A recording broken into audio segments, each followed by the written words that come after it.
네, 관심적 투표율까지 살펴봤습니다. 20대 총선은 과정을 평가하고 향후 전국을 전망하기 위해서 세 분의 전문가들 모셨습니다.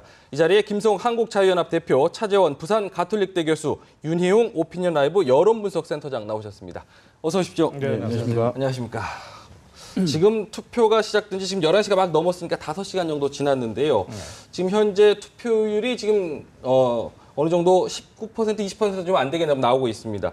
앞서 그 기상캐스터가 현장에서 보여준 것처럼 비가 좀 오락가락했고요. 좀 황사도 있고 날씨가 이제 투표율에 굉장히 큰 변수가 되지 않습니까? 이번 투표를 어느 정도 좀 예상하고 계신가요? 네, 지금 보면 이제 이번에 사전 투표가 도입됐기 때문에 예. 지난 19대 총선 같은 경우는 사전 투표 제도가 없었고요.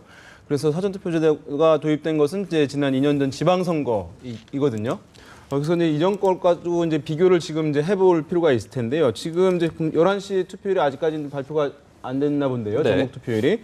지금 9시까지의 투표율을 기준으로 한다면 지금 이번 총선이 7.1%였는데 19대 총선은 8.9%였거든요. 그러니까 네. 그거보다 낮고 그다음에 사전 투표 제도가 지금 나왔네요. 16.1%죠. 11시 기준이요.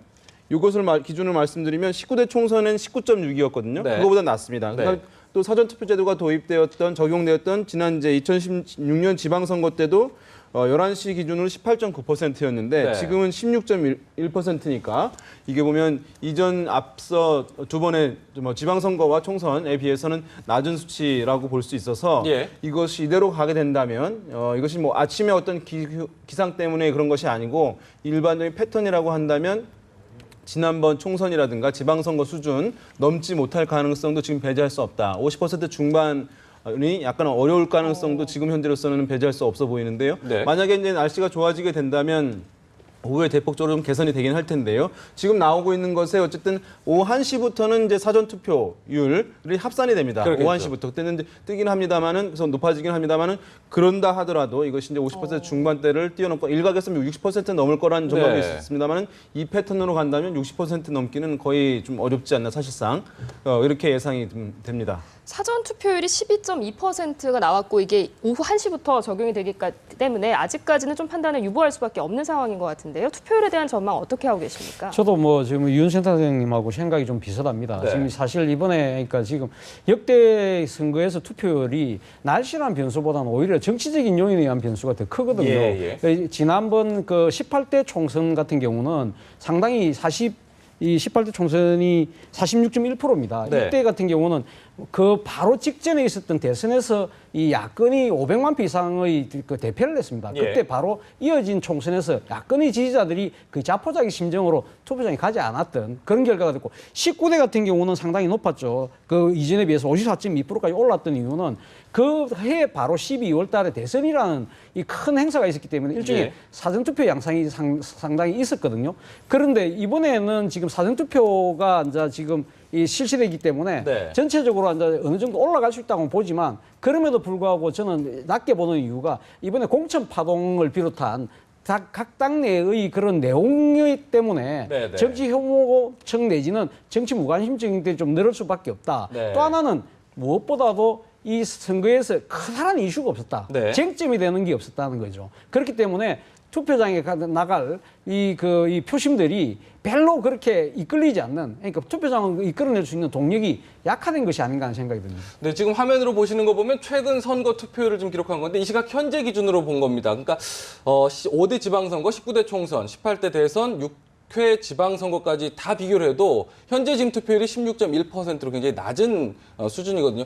말씀하신 대로 이번에는 부동층이 특히나 좀 많지 않았습니까? 네. 근데 이제 막판에 지지층을 결집하느라고 각 여야마다 이렇게 총력전을 펼쳤는데 그렇죠. 그렇다면 이 정도 지금 투표율이라면은 사전 투표율을 아무리 합산한다 해도 사전 투표 같은 경우는 기존 지지층을 먼저 이렇게 조직력을 동원한 네. 결과이기 때문에 많이 낮겠는데요, 생각보다. 그러니까 선관위에서는 50% 후반대로 보고 있습니다만 네. 뭐좀 개인적 생각으로 50% 초반대 정도 되지 않을까. 네. 이건 상당히 낮은 겁니다. 사전 네. 투표율이 12%를 넘었는데도 불구하고 이걸 합산했는데도 불구하고 이 정도 수치가 나오는 거는 상대적으로 낮게 나온 거고요. 그렇다면 궁금한 게 여야 어디에 좀 유리야? 유불리를 좀 따져볼 수 있을까요? 아마 이 투표율이 낮아지게 된다면은 그 기존의 그 좀 노령층이 투표장에 갔을 경우에는 뭐 여당에게 유리하다고 봐야겠죠. 네. 그리고 뭐 야당 같은 경우는 젊은 층이 갔을 때는 더 유리해지고요. 근데 지금 이 투표율이 낮아지게 되면은 네. 상대적으로 여당에게 더 불리하게 되지 않겠는가. 네. 이게 아마 전반적인 관측이라고 봐야 될 거고요. 네, 네. 그리고 이번에 뭐 공천 과정에서 워낙 뭐 이른바 막장 공천이다부터 해서 워낙 갈등이 많았고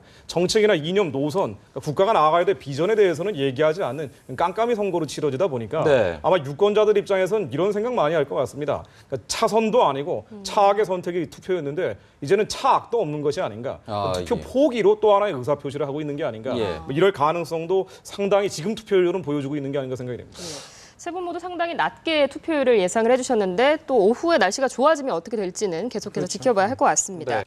네, 19대 국회 뭐 역대 최악이다 이런 오명을 얻게 됐는데 사실 이번에 선거 과정을 봐도 공천 파동도 있었고요. 뭐 새로운 인물도 없고 정책도 없고 감동도 없다 이런 평가를 받았었는데 이번 선거에서 관전 포인트를 하나만 집으신다면 어떤 게 있을까요?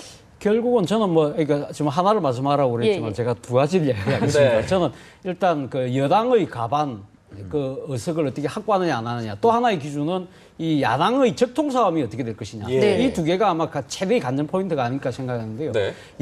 여당이 가반을 확보를 한다면 그럼 얼마만큼 확보를 하느냐, 특권을 하느냐, 아니면 압승을 하느냐. 거기에 따라서 앞으로 향후 당내 그 당권 경쟁은 물론 또 박근혜 대통령의 그 국정 장악력 그리고 차기 이 대권 구도까지 다 영향을 미치고 만약에 가반이 미달할 경우에는 또 그런 경우는 상당히 또 TK의 친여 무소속 후보들이 약진할 가능성이 높고 예. 그분들과 복당을 하느냐, 그분들과의 관계는 어떻게 될 것이냐 그런 부분들이 상당히 이제 앞으로 향후 이 지금 전국을 좌지우지할 큰 변수가 될 것이고 두 번째 하나의 관전 포인트였던 야당의 적통 싸움에서 과연 누가 승리를 할 것인가 여기서 만약에 더불어민주당이 상당히 참패를 했을 경우 그 참패한다는 이야기는 결국 호남에서 완패를 할 경우인데 예. 그럴 때 경우는 야당의 대표 선수가 진짜 말 그대로 교체될 수 있는 네. 그런 상황. 그것이 이 야당발 이 정계 개편이 그 전국적인 전체적인 판세까지 다 이 바꿀 수 있는 그런 형태로 나타날 것이냐 안 나타날 것인지 그 부분도 다 이번 총선에서 결정이 판가름이 난다고 봅니다. 네. 네, 뭐 이번 선거 굉장히 특이하고 놀라운 선거입니다. 새로운 정책도 없고 새로운 인물도 없죠. 예. 19대 국회가 최악이라고 했는데 뭐 물갈이도 없었을 뿐 아니라 공약 나온 것도 보면 예전에 썼던 거 도돌이표 공약들입니다. 예, 예. 자, 그러다 보니까 이게 뭐가 도대체 기준이 되느냐 애매하기 짝이 없는데 그럼에도 불구하고 약간의 바람이 불 수는 있습니다. 네. 지금 차 교수님 말씀하신 것처럼 무소속 바람이 불어 닥치겠는가? 그래서 영남 지역에서 이 백색 옷을 입고 있는 사람들이 어느 정도 진출을 하고 이른바 유승민 의원뿐 아니라 예. 유승민 계파가 어느 정도 국회에 들어가느냐 이거에 따라서 지금 여당의 권력 구조가 바뀔 수도 있고요. 네. 또 한 가지가 이제 녹색 바람이겠죠. 네. 네. 이 야권의 맹주가 누가 되느냐. 좀 과연 지금까지 22년 동안의 이 패권이 바뀌겠는가? 예. 바뀌느냐 여부에 따라서 또 이번엔 야권의 재편이 될 수가 있습니다. 그러니까 이런 여권의 재편, 야권의 재편이 하나의 바람으로 인해서 하나 이게 추동력이 될 수는 있는데 네. 이게 어느 정도 될지 이번에 지켜볼 수 있는 가장 큰 관전 포인트고요. 네. 또 한 가지가 이제 수도권 문제겠죠. 예, 예. 수도권에서 어느 정도 이 바람을 또 이끌어내는가, 예. 확장성을 갖느냐가 이것을 이제 결정한다고 볼 수 있을 것 같습니다. 말씀하신 대로 수도권 같은 경우는 경합적이 워낙에 많지 않습니까? 지금 122개 지역구 가운데 30곳이 이제 경합지역이라고 하는데 보면은 4년 전에도 31곳에서 약간 5%포인트 차이로다가 이게 당락이 결정되지 않았습니까? 이번에도 끝까지 이제 그 화력을 집중했던 이유가 그럴 텐데요. 네, 뭐 워낙 이제 의석수가 많기도 하고 이게 이제 20석이라고 칠 경우에 혼전 지역이 네. 단순히 우리가 20석이 좀 차이가 날 수 있겠구나 생각할 수 있는데 사실은 그렇지 않고요. 어느 정당은 그 20석을 못 가져가고 어느 정당은 가져가게 되면 실제로 드러나는 의석수는 40석 차이가 나는 것이거든요. 네. 그러니까 사실은 이 10석만 혼전 지역이다라고 하더라도 실제 선거 결과는 승패 자체를 이제 뒤바꿀 수 있는 것이기 때문에 그 예. 위력이 엄청 클 수밖에 없는 그런 상황이라고 할 수 있고요.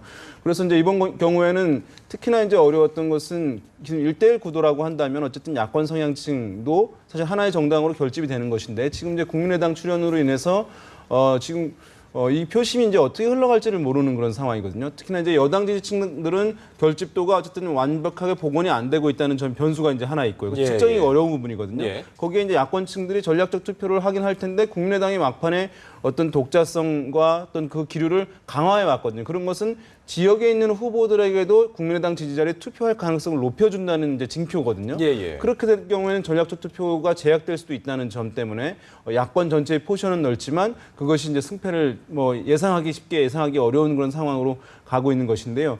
어쨌든 이 수도권에서 승패가 어떻게 나느냐의 이제 문제가 전체 선거 결과를 뭐 좌우할 수밖에 없는데 이제 이렇습니다. 새누리당 같은 경우는 영남 지역과 또 강원, 충청 이런 강세 지역들인데요. 네네. 대체적으로 과거에 보면 한 80석 정도는 의석을 확보하게 됩니다. 새누리당이 가져가는 비례 의석은 20석 정도 되니까 한 100석 정도에서 안정적으로 시작을 하는 것이에요. 예. 그러니까 이번에 여야에서 전체로 봤을 때 과반을 누가 가져가느냐 문제를 봤을 때 새누리당이 그럼 122석의 수도권 의석 중에서 네. 50석 정도를 과연 확보하느냐 여부로 모아지는 것이에요. 그렇죠. 예, 그 정도만 하면 새누리당 같은 경우는 이제 과반을 넘는 것이고 목표 달성을 하는 거고요. 그래서 그런 면에서 뭐 나중에 이제 출구조사라든가 이런 것을 개표 방송을 보실 때 수도권에서 새누리당이 50석을 넘느냐 그것이 사실 실제로 새누리당 과반 의석에 직결되는 문제로 작용할 것으로 보입니다. 네. 간단하게 한 가지만 더 여쭤보자면 교차 투표의 변수는 어떻게 생각하십니까? 네, 전통적으로 이제 대부분은 사실은 이제 일렬 투표, 뭐 줄투표하는 분들이 많이 있긴 있습니다. 네. 그런데 이번에 교차 투표 또는 이제 분할 투표, 분산 투표라고 하는데 1인 2표제다 보니까 서로 다르게 투표하는 현상을 말하는데요.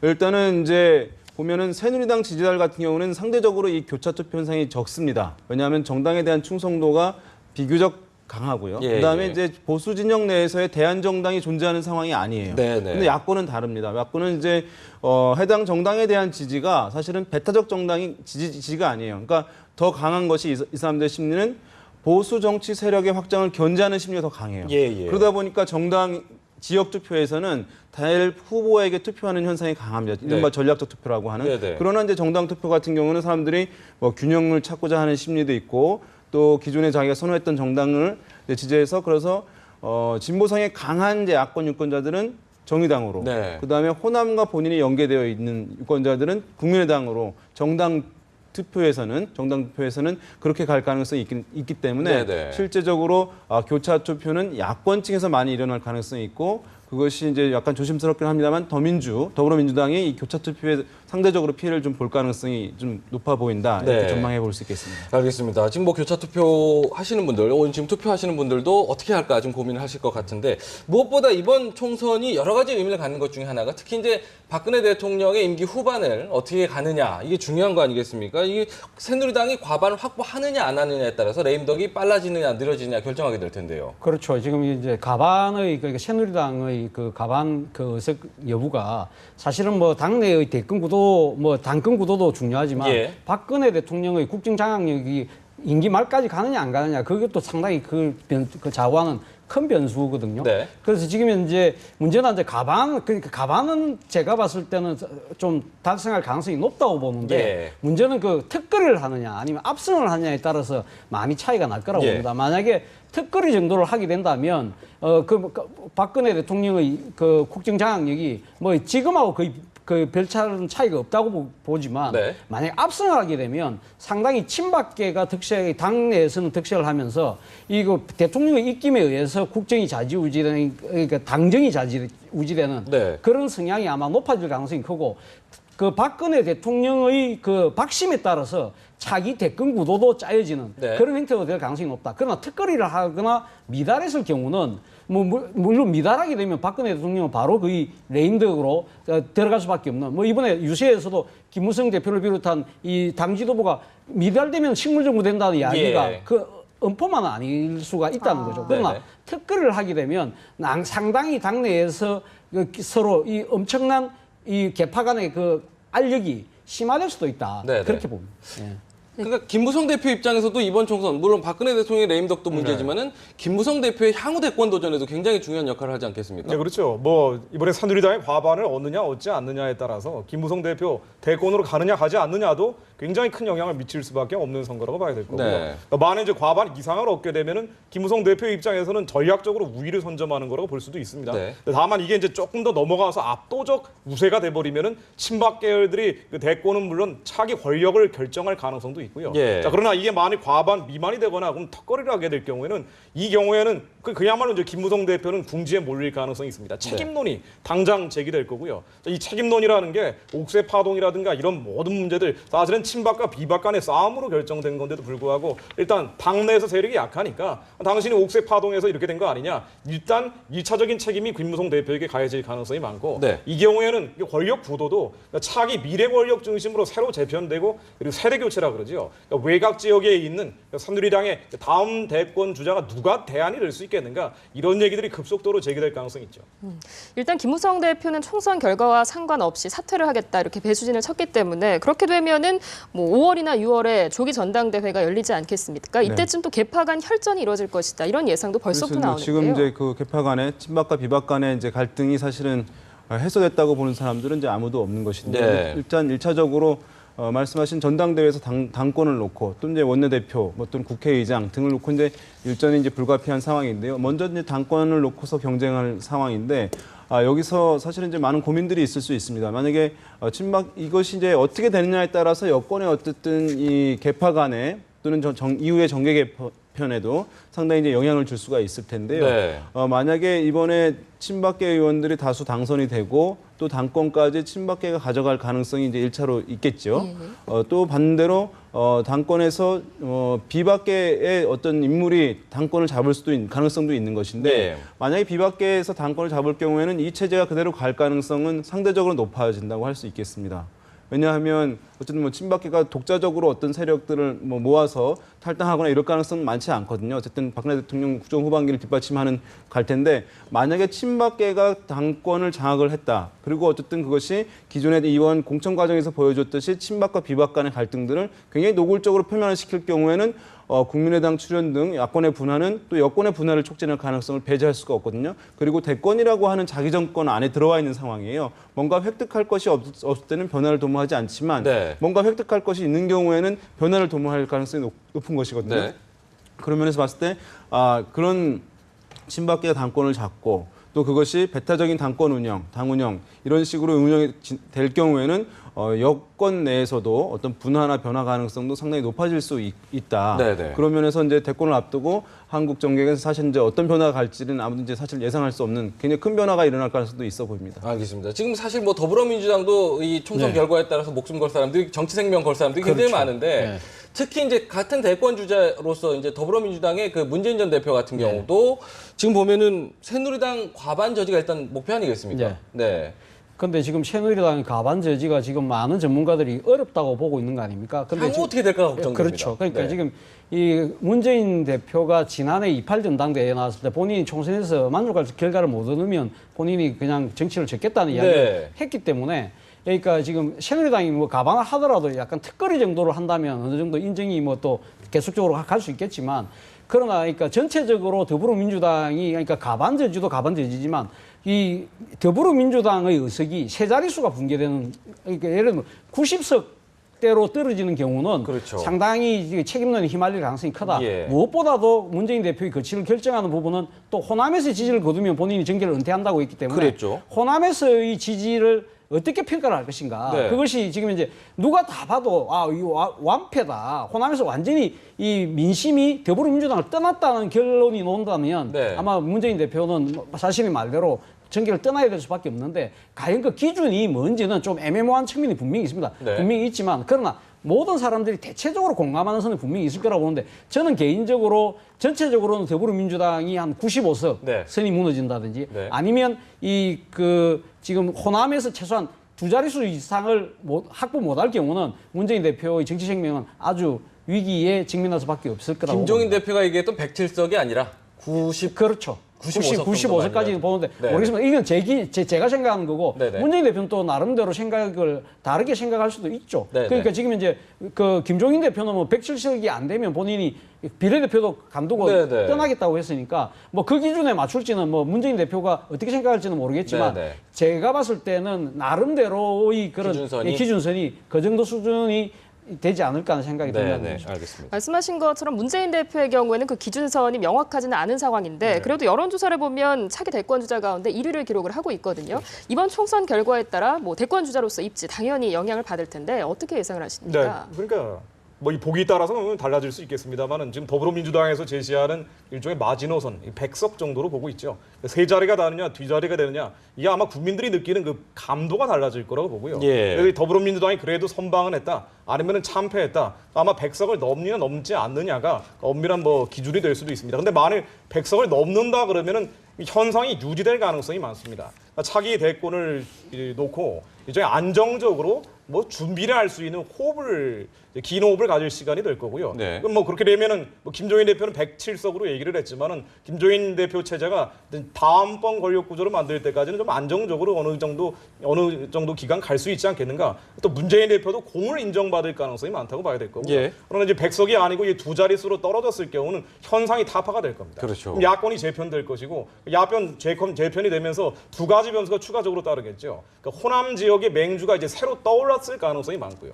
그리고 수도권에서 어떻게 되느냐인데 수도권에서도 더불어민주당이 녹록지 않은 결과가 얻어졌을 가능성이 많고 또 구체적으로 보면은 아마 수도권에서 정당 지지율이 더불어민주당이 국민의당보다 떨어졌을 경우에는 그런 경우는 굉장히 치명적이 될 수도 있을 겁니다. 네네. 이런 경우에는 문재인 대표에 대해서 과연 차기 대권 후보로서 가능성이 있겠는가 이런 회의론이 오히려 친노 진영에서도 나올 가능성이 많고 그런 경우에는 뭐 안희정 지사라든가 다른 대안의 카드를 궁리해 볼 가능성도 있다고 봐야 됩니다. 지금 국민의당 같은 경우는 이제 녹색 바람이 지금 강하게 지금 막판에 지금 불고 있지 않습니까? 이게 지금 20석 확보를 당초 처음에 목표였는데 이게 이제 어느 정도 좀 무난해 보이는데 안철수 대표가 계속 강조했던 부분이 제3당 출연. 이번에는 그동안의 양당 체제였다 제3당에 출연하게 되면 국회 어떻게 좀 바뀔 수 있을까 좀 전망해 볼 수 있을까요? 일단 왜냐하면 지금 어쨌든 뭐 국민의당의 20석 넘는 것은 뭐 기정사실화되고 있는 네. 분위기거든요. 그래서 이제 이것이 굉장히 어쨌든 몸값이 올라갈 가능성이 있습니다. 왜냐하면 새누리당이 뭐 지금 선전을 한다 하더라도 가령 한 160석 정도를 얻었다고 가정해 봅시다. 예. 그러면은 사실은 이 20석 정도 국민의당이 더해지게 되면 180석이 넘는 것이거든요. 네. 그렇게 되면 뭐 국회 선진화법에 대한 개정이라든가 아니면 어떤 법안들의 뭐 패스트 트랙으로 선진화법에 어쨌든 그 시간이 소요되지 않고 네. 빠르게 처리할 수 있는 부분들이 가능해지는 것이에요. 네. 그러니까 여당으로서는 국민의당과 어떤 법안들을 사안별로 협력하게 될 가능성이 있고 국민의당의 선택에 따라서 굉장히 작은 정당이긴 합니다만은 예, 예. 실질적으로 국회 운영을 좌우할 수 있는 그런 이제 역량을 갖게 되는 위력을 갖게 되는 것이에요. 그런 면에서 봤을 때 국민의당이 굉장히 어쨌든 그 안에서 뭐 어떤 준비된 모습들, 어떤 미래에 대한 비전이라든가 어떤 정책에 대해서 상당히 이제 역량 있는 모습을 보여주게 된다면 네. 그 실제 국민의당에 대한 인식은 실제 선거 결과보다 더 커질 가능성이 있거든요. 네. 이제 그것이 만약에 기성 정당들과 차별성을 보이게 될 경우에는 대권을 앞둔 상황에서 국민의당과 연대하려고 하는 새로운 세력들이 나타날 가능성도 있는 네, 네. 배제할 수 없는 것이고 네. 그러면서 사실은 국민의당이 실제보다 몸집이 더 커지는 그런 현상들이 나타날 수도 있다. 그런 면에서 봤을 때 정계 개편이든 아니면 국정 운영에 있어서는 상당한 키를 사실 국민의당이 쥐게 된다 이렇게 네. 보아야 할 것 같습니다. 저는 궁금한 게요. 네. 지금 보면은 국민의당 같은 경우는 지지층이 야권에서 좀 결집하는 듯한 느낌. 야당을 분할해서 이렇게 네. 모아진 그거라 뭐랄까 지지층을 갖고 있다라고 얘기를 하는데 물론 이제 중도 외연도 넓혀서 이제 보수도 합리적 보수 중도 넓혔다고 하는데 막상 그 센터장님 말씀도 들어보면 법안과 관련해서는 약간 새누리당 쪽에 이렇게 힘을 실어주지 않을까 이런 얘기들을 왔다 갔다 한단 말이죠.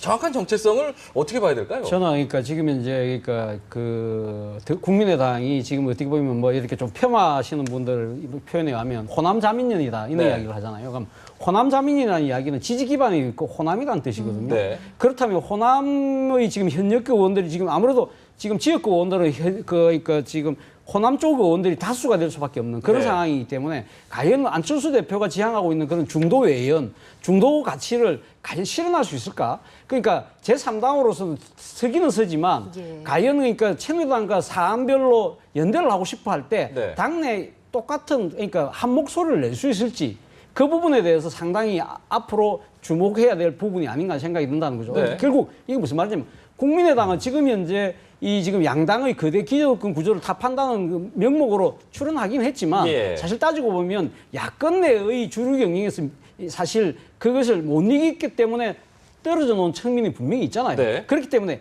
지금 현재 이 지역을 호남에 두고 있는 정치인들 같은 경우는 상당히 진보적인 색채를 띠고 있는 게 사실이거든요. 그렇기 때문에 앞으로 제3당인 국민의당이 어떻게 갈 것이냐, 그러니까 정체성을 어떻게 할 것이냐, 그리고 노선을 어떻게 할 것이냐, 그러니까 연대는 어떻게 할 것이냐, 이걸 두고 당내의 내용도 아마 꽤 상당히 진통이 겪을 수밖에 없다. 그런 측면에서라도 안철수 대표 입장에서는 수도권에서의 의석을 늘릴 수밖에 없는, 늘려야 하는 절체절명의 과제가 있는 거죠. 그러나 현실적으로 그것이 이 한계에 부딪힐 가능성이 높잖아요. 네. 그렇다면 뭘 해야 되느냐?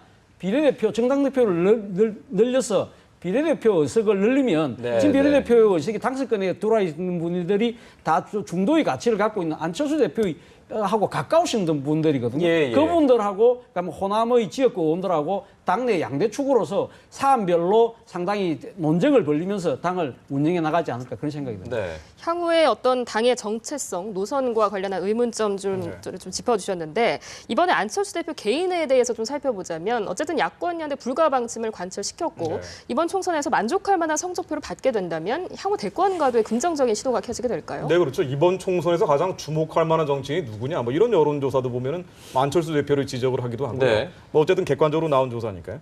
그러니까 아마 그러니까 지금 국민의당은 기성 양당 체제에 대해서 정치 혐오증, 아마 뭐 지금 나오고 있는 슬로건 중에 하나가 싸움하는 양당 정치 안 된다. 그러니까 여기에 대해서 아마 유권자들이 상당히 공감한 부분이 있었다라고 봐야 될 거고요. 예. 단순한 그러나 이 어부지리 효과에서만 그쳤다고 보기는 어렵고 그러니까 안철수 대표가 현안에 대해서 명확한 입장을 표명을 했다. 특히 이 야권 연대에 대해서 왜 야권 연대 하면 안 되는지 그리고 제3당이 필요한지 지금까지 좀 애매하고 모호한 노선 도대체 이거 뭐 중도 정당이 뭐냐라는 네. 의문에 대해서 어쨌든 이번 이슈에 대해서는 명확히 설명을 했습니다. 그래서 확장성이 벌어졌다고 볼 수 있고요. 그러니까 중도층 내지는 중도 보수층, 그러니까 새누리당의 충성도가 낮은 집토끼들이 상당 부분 빠져나간 효과도 있지 않는가. 지금 나온 여론조사 결과로는 그렇고요. 예. 이게 만일 투표에도 실제로 반영이 된다면 단순히 이제 호남 맹주론뿐 아니라 여기에 추가해서 수도권에서 국민의당의 지지율이 더불어민주당을 추월했을 경우에는 단순히 의석수가 적다 하더라도 오히려 더 많은 야권을 견인할 수 있는 힘을 가질 수도 있다. 이런 면에서 안철수 대표 입장에서 상당히 뭐 극적 반전을 가질 수 있는 기회도 될 수 있을 겁니다. 알겠습니다. 세 분의 전문가들과 함께 총선의 과정을 평가하고 향후 전국도 전망해봤습니다. 아직 투표를 안 하신 분들에게 어떤 결정에 도움이 되셨기를 바라겠습니다. 오늘 말씀 고맙습니다.